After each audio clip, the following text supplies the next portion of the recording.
He's now in studio and begins our coverage. Phil, good evening. Good evening, Nick. Good evening, Taz. When the final verdict was read out, I saw John Ghomeshi rock back and forth in his courtroom chair. And for the first time, he took the time to hug all the members of his family that were there. And you'll have, of course, many opportunities to do so as all 5 of the charges against him were dismissed. Metrolink says that the entire station will be completed by the end of the summer. So by that point, you can expect more HSR buses to drive in and out of the station. You can expect more parking spots, but do not expect more trains. Talk about these Toronto Raptors. You know what? They're really good at winning games. With 18 remaining, they're just 6 W's away from breaking the franchise record they set last year for most victories in a season. However, as Nick mentioned, they're also really good at losing to the Chicago Bulls. The Raps haven't beat Chicago since New Year's Eve 2013. Today, Kyle Lowry reflected on how Chicago has managed to win 5 straight in the ACC, and Chicago's Jimmy Butler says he isn't holding back tonight as he makes his return after missing 3 straight games with a knee injury. Thursday night was the Hawks' last practice before March break, and before that they held a father and son skate around, and one of the dads noticed Holden and his father Devin, and soon after that they gave him a moment he'll never forget.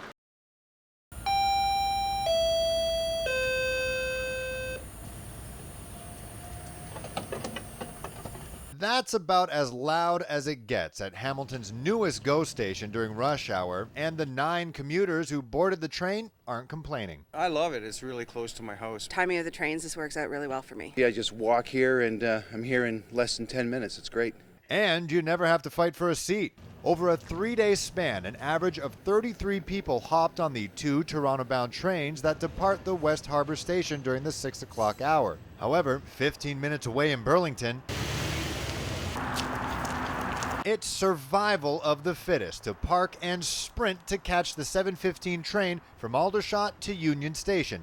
Many of those commuters are from Hamilton. More frequent times it leaves and comes back at night. If I go downtown Hamilton, there's no parking spot. It's just a lot easier to get here and park than it is to go to Hamilton. They'll be parking, 300 spots to be exact, just not now. Metrolinx, who's building the $58 million station, says it will remain closed from 7 a.m. to 5 p.m. for continued construction. Metrolinx says that the entire station will be completed by the end of the summer, so by that point, you can expect more HSR buses to drive in and out of the station. You can expect more parking spots, but do not expect more trains, because more trains will take some time. The next 5 years, we do know that we'll be increasing service by 2 trains in the morning and in the afternoon for sure. When it comes to the much desired all-day service, Metrolinx says we might have to wait until 2026. Both expansions are dependent on Metrolinx's negotiations with the Canadian National Railway, who shares the rail yard. We have a good relationship with CN, so it's a matter of making sure that we're both benefiting from whatever partnership and whatever agreement we come to. Hamilton, specifically the North End, has a lot to gain with a fully functioning and accessible West Harbour station. It's got people interested in the area in terms of locating a business nearby or living here. So far, condo developers looking for a good investment are buying up land within walking distance of the station. The city hopes more businesses can see past the construction site. Not so much frustrating as just having people take the leap of faith to say that it will be done and it will suit your needs. And it's coming. I mean, it is a complicated and big construction project, so I think we all have to be patient. Speaking of patience, Metrolinx says construction of a much larger GO station on Centennial Parkway is expected to start next year with a completion date of 2020. Phil Perkins, CHCH News. Who's your favorite player? Who? Is it PK? Holden Sisak is like any other 3-year-old boy. Tons of energy and loves sports. We play baseball, right?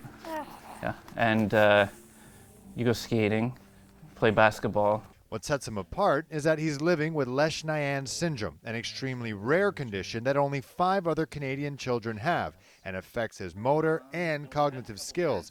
But those symptoms never deterred Holden's father, Devin, from keeping him active. They got enough holding them back. Don't hold them back yourself. The pair have been skating at Cambridge Centre Rink for over a year, but before they hit the ice, Holden has a ritual. As soon as we go to the mall, he's got to go watch the kids play hockey.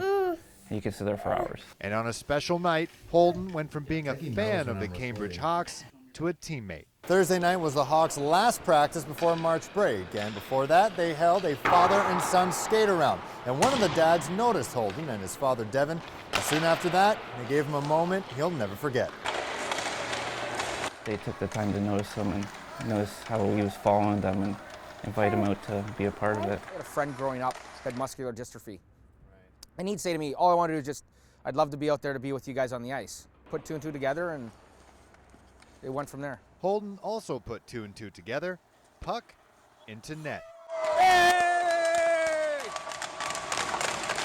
They didn't see him as being disabled, they just saw him as part of the team, another hockey player out there on the ice.